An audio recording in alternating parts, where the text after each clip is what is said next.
interesting introduction and a great tee up to the first panel for this morning, which is social media marketing, which is, I guess, the other side of the equation, which is there's organizations trying to, like you said, leverage these phenomena. So I'd like to introduce Mike Weston, who would moderate the first panel. Mike, interestingly enough, spans the old media generation, print, newspapers, and has transitioned beautifully into being a real expert in digital media and understanding kind of traditional monetization models. And I think he's expertly qualified to kind of chair this next discussion. So I'll hand over to Mike. I'd like to welcome up the people who are joining me on the panel here this morning. We met together. Oh, should we turn the? Okay. We met together last week. We've spoken a few times. We met together last week in a coffee shop and talked about some of the things that we might discuss during the course of the panel session that we have here today. I'm slightly worried that after Robert's presentation, we kind of have to throw all that out of the window and start all over again. But some of the things that we wanted to talk around were the way in which the communication between marketers and their audience has fundamentally shifted. We took a view not to put any PowerPoint up here because we really want to generate some questions from the audience. But some of the things that I'd like to just sort of sow in your mind as we come into the session are to think a little bit about, if I can find my notes here, first of all, exactly what we mean by the intersection of local and social, exactly where that sits. A little bit about how brands are actually operating on a local level and how we can encourage that and how social media fits into that. And one of the questions that I think comes out of the previous presentation is how you actually, if so few people are actually active with that many friends, how do you actually get them to generate the user-generated content that sits at the heart of so much social media marketing ideas? So if I could invite our panel to come and join me, please, up here. I'll just quickly run through the presentations for the four people who have joined us. I think we have an eminently qualified panel to tackle those questions, and quite a range. On the one hand, we have Sokratis Papafloratos, who is the Chief Executive Officer and founder of TrustedPlaces.com. Trusted Places, as I'm sure you guys know, is a social network that is focused on local reviews. It's helping people to share opinions on their favorite places, and on the other side of the equation, how they use the recommendations that they're getting from people to discover new places. I'd also like to welcome Paul McCrudden, who's got about 5 years experience in the local social intersection, which I think outstrips most of the people I know. He's worked with a video website introducing city neighborhoods. He's a digital strategist with imagination. And I think quite significantly in the context of this discussion, he worked on a project which he called 6 Weeks, the hashtag 6 Weeks, where he actually managed to persuade marketing directors to write checks to him for the time he spent interacting with their brands as a customer. I'll let him talk a little bit more about that. Carolyn Watt, who's just joined Profero. Carolyn, can you share with us the name of the business? Yet. Oh, okay. We thought we might be able to do an exclusive on the name of the new joint venture that Profero have set up. But essentially,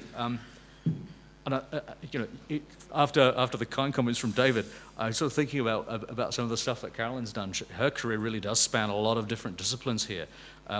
Having come from Mindshare, where she headed up the social media unit there, she's been a journalist. She's worked client-side with brands like Intel and NetRank. She's worked for political parties on how you manage PR and those kinds of things. And she's a journalist with content published on The Guardian, The Times, BBC, Channel 4. Stop me if I miss anything out. But it's an impressive resume here.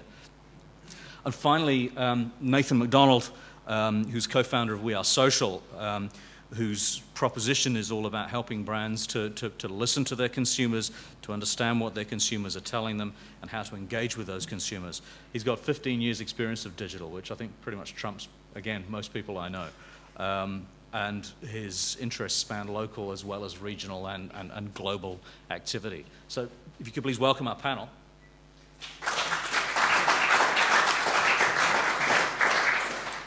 What I'd like to do as a starting point is really just to talk a little bit about the question of what constitutes local and social in your view around the panel. Now you've done that, Donald. I can't put my book down. Ah, there we go. What constitutes that interaction? One of the discussions we had last night at the pre-dinner is that local in particular differs enormously depending on the question that you're asking. So if I could perhaps start with Nathan at the far end of the table here. Sure, thanks. I think one of the interesting things about local and social is, in some ways, the word local is, we're sort of seeing a collapse of meaning of that word in a sense, because it used to be that your social life, the people you had conversations with, was very much defined by your location. So you lived in a place, you lived in a neighborhood, you were part of a community, and that was very much centered around you, where you lived, or perhaps where you worked, the city that you're a part of, or village that you grew up in. Even when you wanted to communicate with someone who wasn't there physically with you, you had to send them a letter, or you had to kind of call a fixed line telephone. So you very much, your social life and your conversations you were able to have was very much defined by place. Of course, now it's more about where you are in the world that defines your locality. So that can be quite a temporary thing. But it's also very much defined by the context with which you're operating in and the communities that you're a part of. So there are obviously sort of virtual locations you can be a part of. So we can all say, actually, we're all locals of Facebook, perhaps. But where is that exactly? It's actually somewhere virtual. But then if you think about locality in terms of the conversation that you're trying to have, that also varies. So if you think about politics, for example, that's an inherently local thing because you elect your local member of parliament, right? So where you live and where you vote, that's all quite tied into localness or place. But actually, that's sort of part of a national conversation. So your locality is also the UK. And then if you want to talk about European politics, well, actually, your local environment is the UK, not Europe necessarily. Another example of that would be the context of having a conversation about something you might buy or sell in an online community such as Gumtree or eBay or whatever. Now, your local environment for a pair of concert tickets that's on that evening might actually be just sort of the next suburb or the other side of London that you might be willing to travel to. But if it's a sort of a four-poster mahogany Victorian bed or something like that, you might actually drive to another county or the other end of the UK, and that's your local environment there. So it very much changes depending on what you're talking about. And I think the very essence of local actually is changing because of digital, because of the internet, and especially because of social media. Thank you. Sokratis. Yeah, for me, I try to restrict it a little bit in terms of making it a little bit easier to understand and to work with. And for me, local is really something that actually is connected or has a manifestation in the real world. So we're talking about local, we're talking about physical. We're not talking, say, for a piece of video that might have a local context, for example, or an article. So I'm thinking of things like businesses, I'm thinking of geography, I'm thinking of places that I actually can have a physical interaction, I can be it. Now, that can be transient, it can be my neighborhood, it can be the area where I work, it can be the place that I'm visiting, it can be somewhere that I'm thinking of going, etc.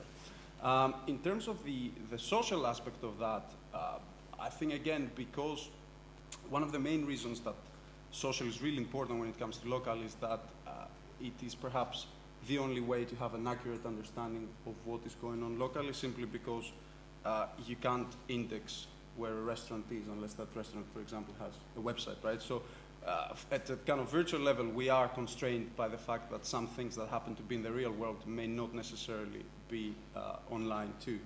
And that takes place, the other thing that's important is that local is pervasive across all interactions I think we have now online, whether it is a Facebook conversation, a Twitter question, a review on a site like TrustedPlaces, an article, a discussion.